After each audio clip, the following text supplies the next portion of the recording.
திராவிட முன்னேற்றக் கழக தலைவர் அண்ணன் ஸ்டாலின் அவர்களிடத்திலே இந்த ஆதரவு நல்குவது என்கிற முடிவை நேரிலே சந்தித்து இடதுசாரிகள் எடுத்த முடிவை நாங்களும் எடுக்கிறோம் என்று சொல்லிவிட்டுத்தான் ஆதரவை நல்கினோம். அவர் அதை பெரிதாக எடுத்துக் கொள்ளவில்லை. அதனால் ஒன்றுமில்லை, நீங்கள் ஆதரவு நல்கலாம் என்று இசைவு தந்தார். அமைச்சரவையில் இடம்பெறப் போவதை அவருக்கு தெரிவிக்க முடியவில்லை. ஆனால் முன்னணி அமைச்சர்கள் ஒரு சிலரை நான் தொடர்பு கொண்டு இப்படி ஒரு நிலைப்பாட்டை நாங்கள் எடுக்கிறோம் என்று சொல்லிவிட்டு அதன் பிறகுதான் செய்தியாளர்களை சந்தித்து விசிக அமைச்சரவையில் இடம்பெறுகிறது என்ற அறிவிப்பை செய்தேன். திராவிட முன்னேற்றக் கழகத்தின் தலைமையிலான மதசார்பற்ற முற்போக்கு கூட்டணியில் விடுதலை சிறுத்தைகள் கட்சி 10 ஆண்டுகளுக்கு மேலாக தொடர்ந்து பயணித்து வருகிறது. எந்த அளவுக்கு அந்த தோழமைக்கு நாங்கள் முக்கியத்துவம் கொடுத்திருக்கிறோம்,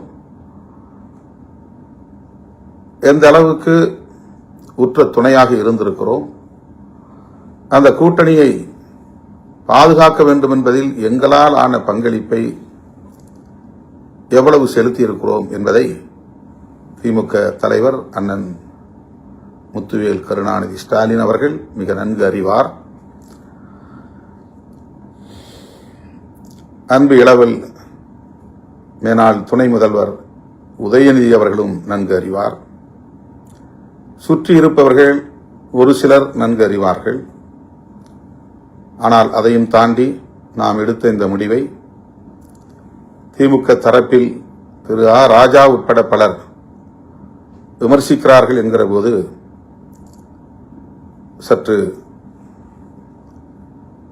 வலி அளிக்கிறது, வலியாகத்தான் இருக்கிறது. என்றாலும் கூட அவர்கள் ஆதங்கப்படுவதில் நாம் ஒரு நியாயம் இருக்கிறது என்பதை உணர்ந்து கொள்ள வேண்டும். அதாவது திமுகவை கடுமையாக விமர்சித்துக் கொண்டிருக்கிற தாவேகாவோடு நாம் கைகோர்ப்பதை அல்லது அவர்களோடு களத்தில் நிற்பதை அல்லது அவர்களுக்கு ஆதரவு அளிப்பதை அவ்வளவு எளிதாக எப்படி திமுக தொண்டர்களால் கடந்து செல்ல முடியும்?